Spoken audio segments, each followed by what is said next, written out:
Güleyser Efendi mundaq görsetdi.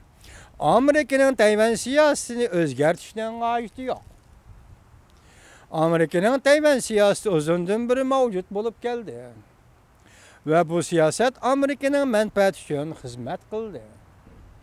Prezident Mayıncu bilen Reis Xi Jinping uçuruşdan aldı keynede. Amerika hükümeti ilan kılgan bayanatı bu qatam uçuruşni karşı alıdığanlığını bildirdi. Güleyser mundaq hesapladı. Cungu Tayvan o'rtasidagi ixtiloflarni tinch yo'l bilan hal qiladigan bo'lsa, masalan, Cungu bilan Tayvan o'rtasidagi ixtiloflarni tinch yo'l bilan hal qiladigan bo'lsa, bunda hal qilish Amerikaning uzun muddatlik manfaatiga uyg'un. Amerika Tayvan bo'g'izida yaxshi munosabatning tiklanishini xohlamaydi.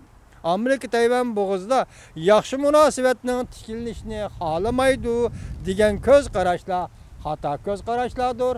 Bir taraflama ko'z qarashlardir. Güleyser mundaq ko'rsatdi.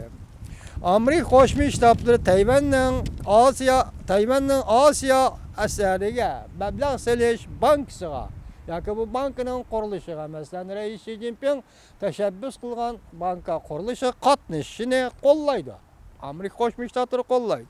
Bu ishni prezident Mayıncu taklif qilgan va Reis Xi Jinpingning qo'llashiga erishgan.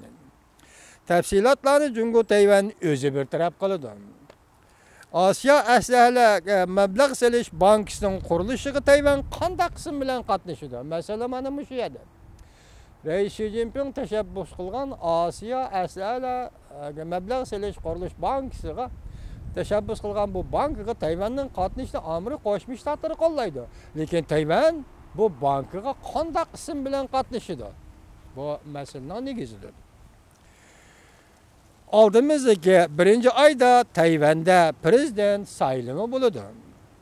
Tayvan'ın Asiya bank qurilishi qatnash salohiyatini kengaytirishi kerak. Tayvan'ın ismida o'zgarish bo'lishi kerak demoqchimi? Bu ism kengaytirishi kerak.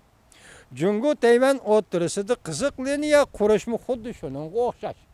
Demak, Cungu bilan Tayvan o'rtasida Mayıncu tashabbus qilganda qiziq liniya qurilgan bo'lsa, demak, ikki davlatning o'rni ismi qanday bo'ladi degan masaladir. Lekin diqqat vatandoshim. Tayvan bo'g'izida Cungu bilan Tayvanning muhim muqim munosabatini saqlab qolish hargizmi Amerikaning birdan-bir manfaati emas.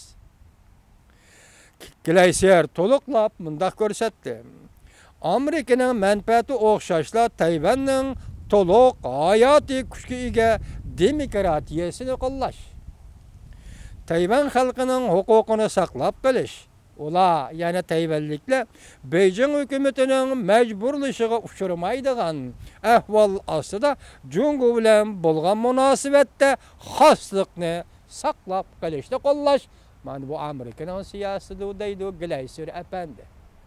Saqliqni, xoslikni saqlab qolishni qo'llash. Bu yerdagi xoslik nima qartilgan? Men bir narsa aytib bermayman vatandoshim.